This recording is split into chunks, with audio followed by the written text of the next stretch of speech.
Good morning sir. Good morning आलू पियाज रसुण आए तुम बड़ सार आसवे किसी प्रश्न पचारे तुम सब ठीक ठाक उत्तर दब बुझल। हाँ सार बड़ सार आसतु आमको जहाँ पचारे आम सब कहीदेबू। सार बड़ सार कौन पचारे आप आगुआ कहीदे मु कौन जानी कौन पचारे मुझे जानते तो मुझे कहीदे।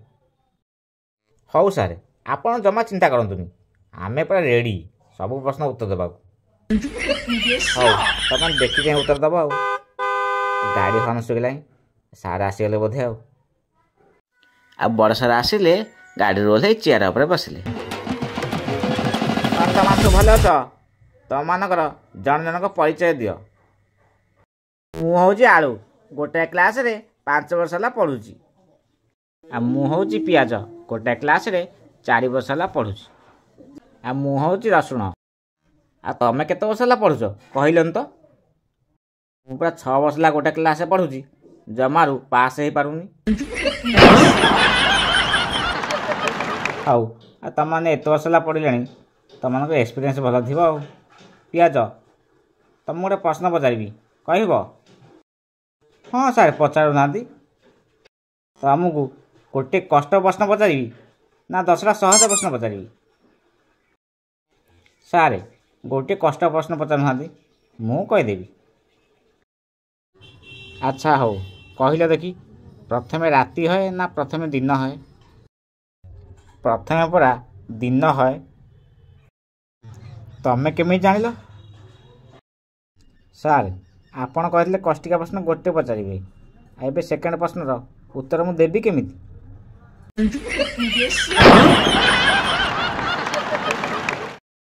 अच्छा हो आलू तुम देखी कहल क्यों जिनस को आम सब बंद कर केवे खोली न था।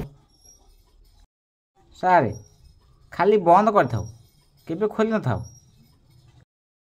सारे एमती जिन कि दुनिया अच्छी मु जानी। अच्छा हो तुम ताले कहीपरनी रसुण तुम यार उत्तर कहीपर कि। सारे खाली आम बंद कर पार्टी की ना उत्तर कौन हो मु भी जापर। तमें मैंने कहीं उत्तर दे पारना आ उत्तर है आलाराम बुझल ताको आम खोली पार न था खाली बंद कर।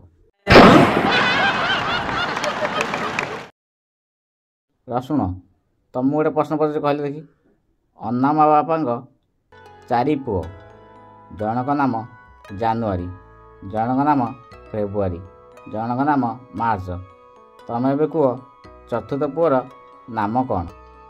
सारे एटा तो पूरा सहज प्रश्न जनकर नाम जानुआरी जनक नाम फेब्रुआरी जनक नाम मार्च आ गोटे पुअर नाम एप्रिल हो।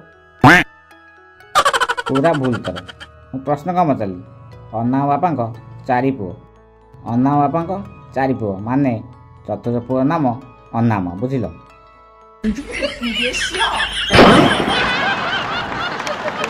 तमें माने कहीं ठीक उत्तर दे पाना एमती उत्तर देले तुम 5 वर्ष ना कौन 10 वर्ष भी पास कर पारे बुझल। no, no, no, no.